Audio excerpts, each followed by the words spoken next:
This is Beyond the Uniform with TJ Brassil. Welcome into part 2 of the latest episode of Beyond the Uniform with TJ Brassil. Here's the rest of my conversation with track and field legend, Ato Boldon. Now, one thing that stands out to me, and when you look back at pictures, I don't know if they were glasses, goggles, what they were, but you used to run in these kind of goggles that they went up and over your head instead of to the side. Can you tell me how that all came about? Because they're awesome. I just don't know why that was a thing. Oakley designed them in 2000. We just celebrated the 20th anniversary release. Oakley made 20 limited edition pieces of them. I've seen them on eBay for as much as $8,000. They're only made 20. The older ones are like $2,000 and $3,000. I've seen the newer ones. And of course, I got one of 20. I've seen 16 and number 17 and number 12 for $8,000. I'm like, I'll hold on to these. Oakley came to me in 2000 and said, we'd like you to wear these. I don't know if they were specific about when. And I was like, well, I'm not wearing those in the actual race. One, because I hadn't gotten them early enough to be comfortable with them. Mm-hmm. And two, I wasn't really sold on the look of them. They were a little before their time. I love the fact that so many people like them. I can tell you there are a lot of people that hate them too. They're like, you look like a bug. You look like an ant. So I decided I was going to put them on for the relay. And the reason I was, because the relay didn't really have a chance back then to be in the final. So we put them on for the semifinal. I actually got one from my friend Nicanor Alexander, who was leading off the relay. So if you Google that thing, you'll see myself and him from that relay. I put them on and didn't think much of it. I could hear the buzz when I wore them. But then the next day, the picture started to roll in. And that picture was in so many newspapers and magazines worldwide. I went, wow, I would have never thought. And to this day, 20 years later, 20 years and a month or two later, every time I get interviewed, I get asked about those glasses. So clearly those glasses were bigger than me and bigger than the moment because they have stood the test of time. I gave a graduation speech to some kids about a month and a half ago, and it was live, and they're like, where are the glasses? And I had to go to my closet and go and get the glasses and put them on. And of course they lost their minds. And I'm like, these dang glasses, they just have an effect on people. That's awesome. So you said people said you looked like a bug. I thought it was more like superhero-ish. And I was like, that could be something that could be a superhero. I like that.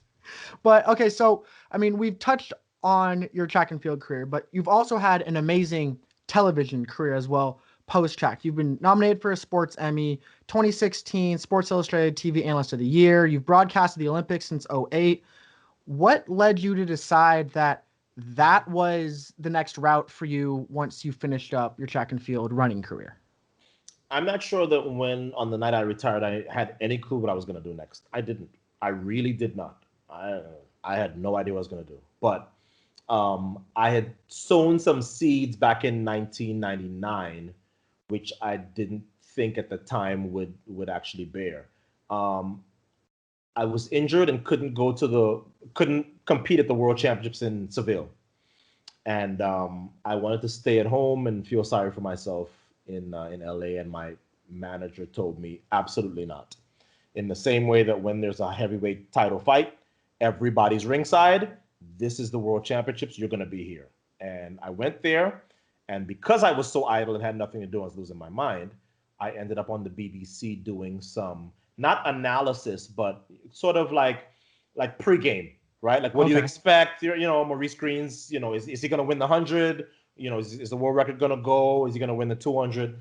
And I really enjoyed it. And for me, growing up in the Caribbean, the BBC is like the holy grail. Like, those are the best broadcasters that I saw growing up. So when I did well on the BBC, and then they invited me back to actually cover the U.S. Olympic trials for them in 2000, that was not a bad thing to have at the top of your resume. Fair. So when I retire in 2004, I'm already thinking about, well, maybe we'll see if I can get a TV job. And I'm actually kind of bugging Peter Diamond, who's at NBC.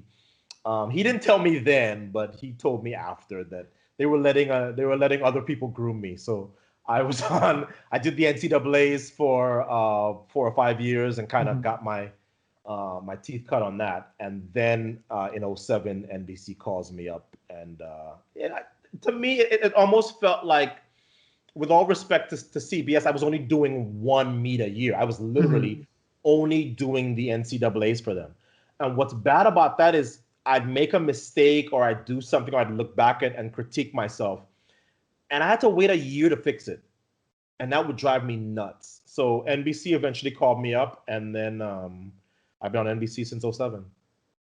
Now, when you went to that first Olympic broadcast, I mean, going to the Olympics for you, I feel like is like, for some people, it's like once in a lifetime. It's like every 4 years. All right, here we go. Another one. We're back at it. But which were you more nervous about? Your first race in an Olympics or your first broadcast in an Olympics? First broadcast by far. That's what I figured.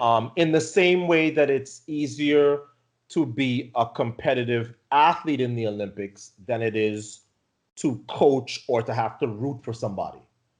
When I am coaching and I have to sit in the stands like this and watch my athletes compete, I lose my mind because I can't control it. And with broadcasting, so much of it is ad lib, so much of it is improv, so much of it is being able to adjust on the fly to something that you weren't necessarily expecting and maybe you didn't prepare for. The competing as an Olympic athlete, I mean, I walk in '92. I was 18. I was a year out of high school. I had no business. I had no idea what I was doing, so I wasn't really nervous because at 18, nobody's expecting you to win or be a factor. I walk into Atlanta. You couldn't tell me I wasn't going to win. I was so supremely confident. I hadn't lost a race for the year. I'd broken the NCAA record. I'd won the NCAAs. I knew what I had to do. I just had to go out there and execute on the evening. Didn't end up working out that way for me. But my first, I hope they burn the tape. My morning, bro. I am not a morning person. I am known for how poorly I function on a morning. My first broadcast at NBC must have been the morning session of day one. And my producer chewed me out so badly that it literally woke me up for the rest of the Olympics. You can look up accolades from the New York Times, the LA Times, Sports Business Journal, Dallas Morning News about how phenomenal I was in 2008.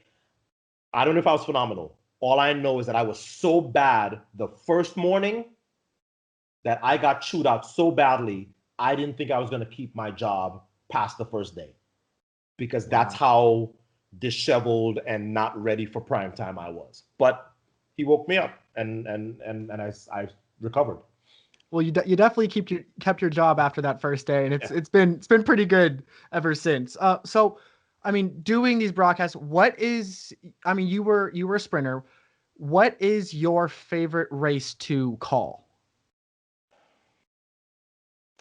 I mean, I think I'm partial to the 100 meters, but the truth is, that's never any one race. If you ask me what my favorite race to call in Beijing 2008, well, of course it's going to be Usain Bolt's races because he was sort of your headliner. But my favorite race to call in Doha 2019 was probably the women's 400-meter hurdles. Okay. On the men's side, it might have been Holloway winning, his first world title in the 110 high. So it's never any one race, because the truth is, I've called some 100-meter races with Bolt, maybe in 2013 when he was kind of at the end of his career, when he was just kind of like beating Justin Gatlin again. It was like, okay, right. He ran, 9.83, great time, but I was around for 9.58, so don't, it's not going to be the same sort of reaction. That always changes. I get excited about the most exciting races, and I think because of that, people know that the one criticism of me that I pay attention to a lot of what people say about my broadcasting. The one that I always know is complete BS is when somebody says I'm biased, because we can literally make clips of me raving about Shelly Ann Fraser-Price, Usain Bolt, Allison Felix, Sydney McLaughlin, Dalilah Muhammad. Pick the country, pick the event. I don't get stuck on, okay, wow, I'm really going to get up for this one person from this one country, from this one event. I'm a track fan, so I wouldn't sit down at home wanting to see my favorite. I'd want to see what was going to be the best event. Same way I broadcast. Now, for this next question, you might have the same answer, but I mean, as you said, you're a track fan, but sprinting's your bread and butter. So when you don't really get to call or do much with like field and stuff like that. So when you go into a meet, just purely watching, what's your favorite event to watch? When Rudisha was running, it was the 800. I shouldn't say when he was running, when he was in his prime, it was the 800. I enjoyed the Doha World Championship shot put as much as anything else because I know Joe Kovacs. John Godina is one of my very best friends from my UCLA days. I understand the shot put, I think, a little bit because Art Venegas, who used to coach John Godina, was my strength coach. So again, I want to see a good competition. I have enjoyed. I mean, there were high jumps when Barshim. Mm-hmm. I understand enough about the sport. I may not be able to be the analyst for the high jump or the triple jump, but I understand my sport enough and I love my sport enough where I can genuinely enjoy that more than a mediocre men's 400 hurdles. Mm-hmm. Because I love history and I love putting things in perspective. I like, the shot put in Doha. Literally the best shot put competition ever.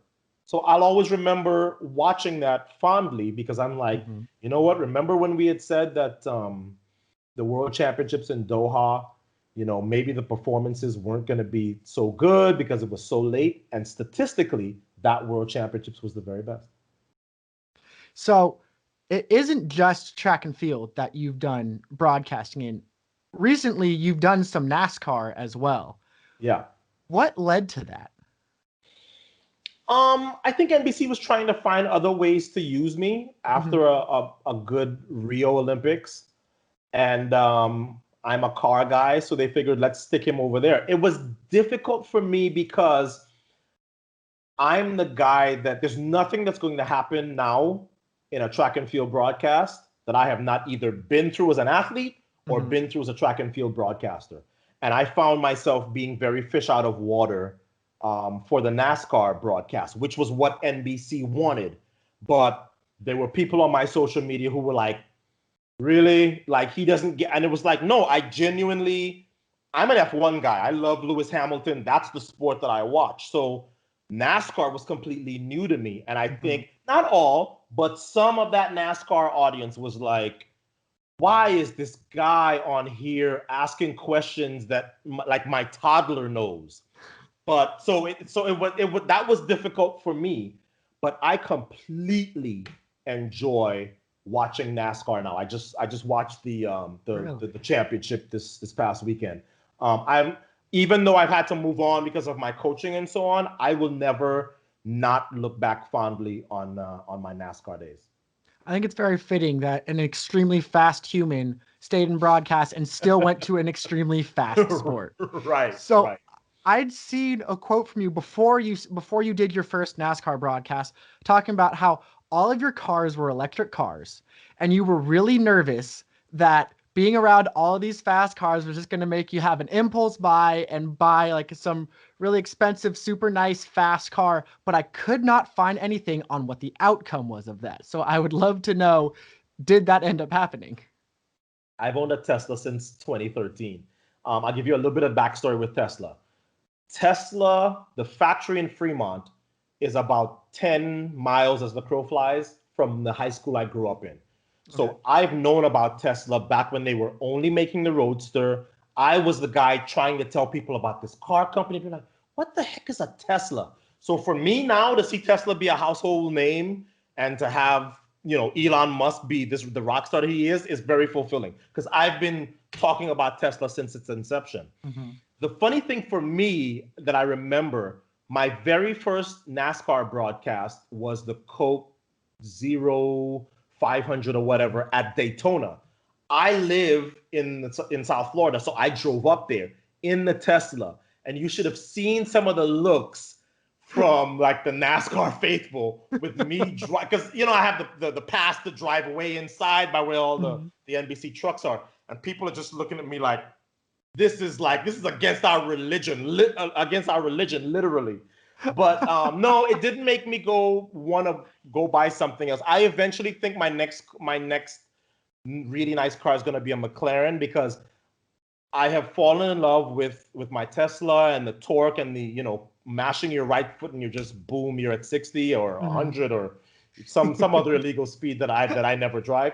Of course. But the truth is, you miss the sound and the feel of an engine some. And I never thought I'd say that, but I think 7 years into my Tesla ownership, I think I'm finally at that point. Okay. And now, outside of broadcasting, you have done a myriad of other things. In 2006, you were an opposition senator in Parliament in Trinidad and Tobago. What was that experience like? Not fun. This is proof that I didn't know what I wanted to do after I retired. So I had gotten an invitation to be in the Senate, and I decided, you know what, I think that's something that would appeal to me. And I went in there very naive, thinking, I kind of sound like Joe Biden of this week. I'm gonna make these deals, and it's gonna be all bipartisan, and it didn't work out. I didn't enjoy it. Caribbean politics is very unseemly. It can be very messy. And I just decided after about a year, I was like, I have no business being in here. I said, I'm miserable, and I did not establish my brand for all of these years to now be doing this. And the thing about being in politics is once you pick one side, everybody who used to like you from the other side goes, I used to like that guy until he joined that side because I hate that side. So I just kind of slowly stepped back. That ESPN actually saved me, because ESPN, I was doing CBS's NCAA coverage, and ESPN brought me in to do like indoor stuff. And so when I started to do the pros for the very first time before NBC called. And I was able to just say, you know what, guys, I have a broadcasting opportunity, which I did, and I'm leaving, and I won't be back, and I won't be. Now, outside of that, I mean, a lot of other interests. You have your pilot's license. You also were involved in a group called Homes for Hope. Can you tell me a little bit more about what that group was and what that experience was like? Oh, they're still around. So they take pro athletes. With the group that I went with were all Olympic athletes. Everybody had some kind of Olympic medal of some sort. And we went down to Baja in Mexico, and we built a home in like 3 days for this very deserving, very wonderful couple. I think it is the hardest I have ever cried in my life. And we were actually shooting a pilot. Nothing ever became of it. It never got sold. We were shooting a pilot, and I was one of the hosts. So I had, remember with the ABC show Move That Bus? I was the Move That Bus kind of guy. And there's a picture of me handing over that key to that family. And you talk about outpouring of emotion. They were basically living in this like tent, and that's what they had lived in for like the longest while. And we had gone down there, and I can't remember exactly how it was funded. I'm sure we had put up some of the money. Mm-hmm. And the act of building that house and going and buying the furniture and turning on the water and installing the hinges and installing the locks and then handing over that key to that family. I've only done one, because of just schedule and timing and all that stuff. I've never gotten to do another one, but it is one of those most profound things I've ever done in my life. And everybody who was there went from, it's Olympic athletes. So we all banded together and it was all about the mission. And then once the humanity of it kind of came out, I'm almost glad that pilot never got picked up, because you talk about everybody we weren't crying. We were bawling. I mean, it was sobbing uncontrollably. But again, one of the best moments in my life. I'm not a crier, so my agent at the time was there, and she's crying, but she's looking at me like it was great fun. And every now and then we get an update on the family. It was a while back, but it's one of the best things I've ever gotten a chance to do. That's awesome. That sounds like an absolutely amazing experience. Yeah, it was. It really was. And now in 2019, you were inducted into the Institute for Caribbean Studies Wall of Fame. What did that mean to you? You know, when your career is over, you can't go back and change any of it, good or bad. So when you are honored, like when UCLA put me in their Hall of Fame, that was a very emotional moment for me. Not because I never thought I'd be in the Hall of Fame, but it's just that you realize that, wow, that's a life ago for me. I am literally, I'm 47 this year. I was at UCLA in my 20s, my early 20s.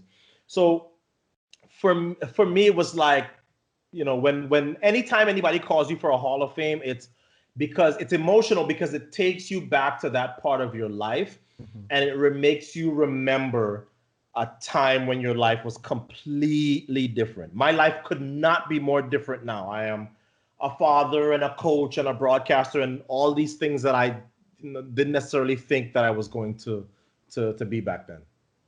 Now, you've mentioned a little bit throughout this whole interview that you're a coach as well. And now, I mean, when you're broadcasting, you're kind of coaching the audience on what's going on. But I mean, coaching is completely different. What has that been like for you now, being off the track, being out of the booth, and being on the coaching side of it? I never thought I'd be a coach because I'd always said I don't have the patience for it. I don't have the temperament for it. And I don't. I still think I don't. I think I've gotten a lot better. But age, I think with age comes patience. Mm-hmm. I couldn't have coached somebody in my 20s. I don't think I could have coached somebody in my 30s, but I started to coach in my 40s.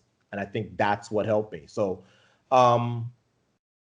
coaching is the most rewarding thing I do. I love to broadcast, but I feel like if somebody made me choose, I don't ever want to have to choose. I enjoy doing them both. But if somebody made me choose, I think I'd give up broadcasting, because coaching it's rewarding on a level that I never thought I could experience. And of course, people who have been coaches for a long time go, now you get it. Because again, it's like the relay, right? To bring the conversation full circle. It's like I'd been doing all this individual stuff my whole life, and now you get to help somebody else feel what it's like to stand on a podium. So it's funny that you should ask this question, because somebody sent me, I have it around here somewhere, the list. I think they've only been 7 people to have won the world under 20, 100 and 200 meter double.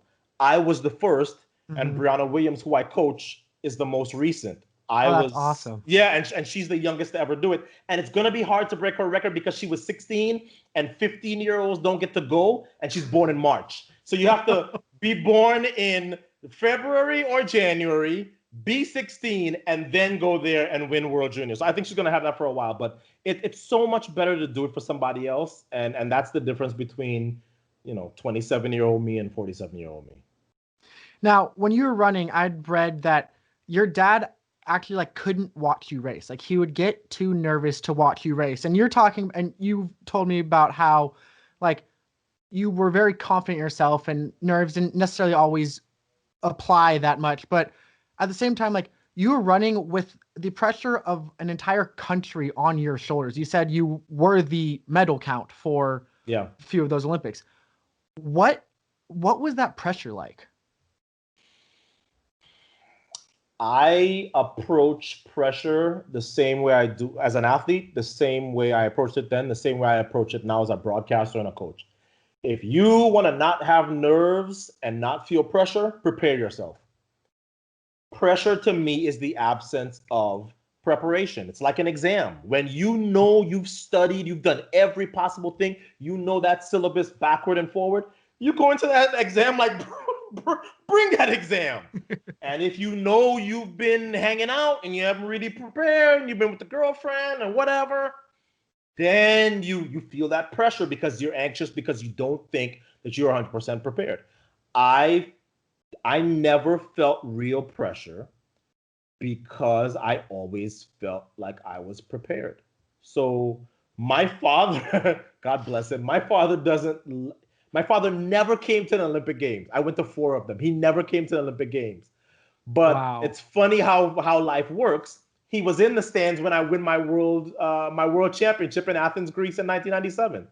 Really? So he went to Worlds. The one world championship he went to, I win. Maybe I should have taken him. Maybe I should have forced him to go to more Olympics. I was gonna say. The Olympics for him, I think, were so much pressure. And I get it now. I never understood at the time. I was like, what do you mean you're not going to come? I understand it now, having to watch Brianna compete. It is the most helpless feeling in the world because you feel like all the work, all the sacrifice, all the stuff that we have done, this is it. This is it. And I can't do a dang thing about it. It's all on her now. I have prepared her. I have poured everything I know into this child, but she's got to go out there and execute it. My father couldn't deal with that pressure. And he didn't even watch some of my races live. He'd sit by the phone and somebody would call him and be like, okay, what happened? Oh, he got silver. Okay, all right, great. Okay, thanks, bye. Oh my gosh. That's my dad. That's amazing. But so since he went to that world, so like he finally did get to watch you race at some point then. Yes. My father was in the stands when I won my world title, which is very special. Making sure he wasn't like turning his back and just like not looking. No. Even he had to watch. And I'm sure if you ask him, he'll say that was really special too. You would think that after that experience, he would also say, I'm going to Sydney in 2003 years later. But I think if I know my dad well, and I think I know him probably better than anybody else, he didn't want the long trip to Australia. That's why he really didn't want to go. Atlanta, he didn't want the drama. But Sydney, I think he probably would have been incentivized to go based on being in the stands when I won. But Trinidad and Australia are about, if you look on the globe, they are literally about as far apart as you can get. Okay, this is Trinidad here, right? Here's Australia. Oh, geez. So you're literally all the way around the world almost. Yeah. Halfway around the world, as they say. Understandable. All right. So I have kind of a bold prediction that I want to hear your take on for it could be this upcoming Olympics. I think it's for sure at least by 2024. My prediction is, now this kind of takes a knock a little bit with Coleman not being able to run in 2021. But I think for sure by 2024, if not this year, one of Usain's records goes down, most likely Noah Lyles in the 2. I want to hear your thoughts on that. Nope. Not even a chance? Nope. I'm not going to say not a chance, but the 200 that's my event you're talking about now. That's true. That's true. The event that I have the world title in. Yep. Noah's second half of his race is Bolt-like, not the first half. Okay. When Usain Bolt breaks that world record in Beijing, he runs sub 10 on the turn. When he sets the existing world record the year after, that's sub 10 on the turn. You know how many other people run sub 10 on that turn? That's fair. So no. It's like saying that Coleman's gonna take down 958. He's on 958 pace every time he starts 100 because you know he's gonna be out ahead of Usain. We saw it in a bunch of races. But in the 100, it's the second half that he doesn't have yet. And for Noah, it's the first half that he doesn't have yet. Noah is not that good a turn runner to have any thoughts about 19-1 yet. Now, the good news for Noah is he's capable of improving that. He's young. He's got a good coach. He's got a great situation there in Orlando. But trust me when I tell you, 1919 and 958 are very, very safe for now. Okay. And I will also give you some context. The event that made me really fall in love with track and field is the 1991 World Championships long jump, right? Carl versus Mike Powell. And in 1991, people thought, oh, Mike broke the record, but Carl's going to get it because Carl's the better long jumper. Mike Powell will tell you Carl's the better long jumper. Consistency, Olympic medals, Carl is the best long jumper to ever walk the face of the earth. Mm-hmm. But he never got Mike Powell's record. And then every year they'd say, oh, this is the year Mike Powell's record's going to go. And Ivan Pedroso comes along and go, oh, that record's going to go. It's been 29 years and that record isn't gone anywhere. Same thing with Kevin Young, right? Karan Clement shows up, oh, that record's gone.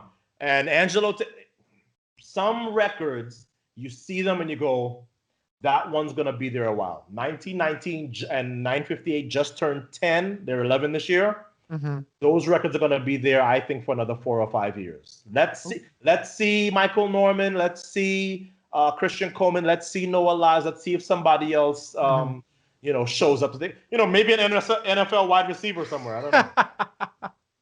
Now, with the Coleman news, with him being out for 2 years, which felt kind of like a really long ban to me for missing the drug test, but I wanted to get your take on, some of my former roommates got tested by USADA, and so I've seen that process and how they'll show up and they'll be there, but I've heard from other athletes of how they think that process is it's more complicated than it sounds. What is your take on that process and how that kind of all went down? I am all for the process. Let me start by saying that. Mm-hmm. Because there are people who say, oh, it's too harsh and so on and this and that and the other. With the way that what we know now that some of these athletes who have been blatantly caught doping, mm-hmm. how they do it is you go off somewhere. I mean, the Greeks were doing it back in 2000. Kenteris, who I ran against, in 2000, who beat me in Sydney, right, to the 200-meter gold. Mm-hmm. He's a convicted doper, and that's what they do. They go to some remote part of Greece where nobody could test them, and where if the testers landed, they'd get a call, and they'd all take off. That literally is documented. I'm not making that up. Mm-hmm. You have to be able to test all Olympic athletes without them knowing you are coming. Yes. Having said that, I think that you're seeing with some of these cases, you saw it with the case of the young lady from Harvard, mm-hmm. The sprinter from Harvard, that it has to be tweaked a little bit because I want them to be more interested in testing than busting. Mm-hmm. I want more tests. I don't want the whereabouts violations. Mm-hmm. So I think it's going to course correct a little bit, mm-hmm. and they will improve the system. I don't want to make a comment about Christian because he's going to appeal. Okay. But I can tell you what the consensus is from friends of mine who don't know Christian and know very little about track and field, who don't even really follow it. They said, as you just did, it seemed from what they can read about the case, it seems like 2 years is a little harsh for somebody just missing test. Mm-hmm. But they also feel like Christian did not take the whole process of it as seriously as he should have. Mm-hmm. And I don't know if he's ready to admit that yet, maybe. But I think that's what the person on the street thinks. They go, hey, man, it's not like you missed one or two. You see what I'm saying? Absolutely. So I think when you see somebody doing something and you're like, wait a minute, so didn't he learn didn't he have the case last year? So I understand why people would say that. Because to the person off the street, they're like, come on, dude, this is not once that it happened to you. Like, this is your livelihood. You got to take it seriously. Buy a Ring doorbell or something. Absolutely. All right. And lastly, before I let you go, I read a quote from you. You said, success is about power to encourage all the youngsters out there. And that got me thinking, when you're done with your career, when you're done with, obviously you're done with running, but when you're done with broadcasting, coaching, everything, what kind of impact do you want to have had? I think fortunately I've been able to have some. I'm certainly in my track and field career, I can look at material ways that I've affected my my country and my region. But as a broadcaster, particularly as somebody from the Caribbean, there hasn't been anybody from the Caribbean in the job that I have. So it's something I take very, very seriously. I would like it to be a blueprint for other people, not just obviously people from the Caribbean, but anybody. And certainly, I mean, I have people that I look up to. I look up to somebody like Michael Strahan, right? Who used to be a New York Giant and went to CBS, being a studio analyst, and now is one of the hosts of Good Morning America. That to me is the kind of thing that I follow. And I know that people are sort of following me too. I would like when it's all said and done that people say that, he was an example of just not being one-dimensional, not falling into that stereotype, not ever being, able to be pigeonholed where people can say, oh yeah, he's doing that, which everybody's done before. There are a lot of things that I have been offered, and sometimes I say no, because I'm like, that's been done. I am usually interested in doing something if it hasn't been done before. Okay. And that would be my wish. Awesome. Well, thank you so much for coming on the show. I really appreciated talking to you, and I look forward to seeing all of the broadcasts to come and all the results of coaching and everything else. Well, thank you very much. You certainly did your homework, because I think you were like 99.9% on all your information, all your stats. So good job to you. Thank you everyone for watching and listening to part 2 of my conversation with Ato Boldon. Season 3 is coming soon. I'm working on some big things, one of which is recently announced, the new blog Beyond the Uniform with TJ Brassil in writing, where I expand on each of these episodes, and you can follow that at beyondtheuniformwithtjbrassil.wordpress.com. Make sure to go subscribe to the podcast or YouTube channel if you haven't yet, so you don't miss an episode, and go check out any episode you might have missed from the past 2 seasons. Lastly, follow the Instagram at beyond_the_uniform. And don't forget, every athlete is a story. You just have to listen. I'll see you next time.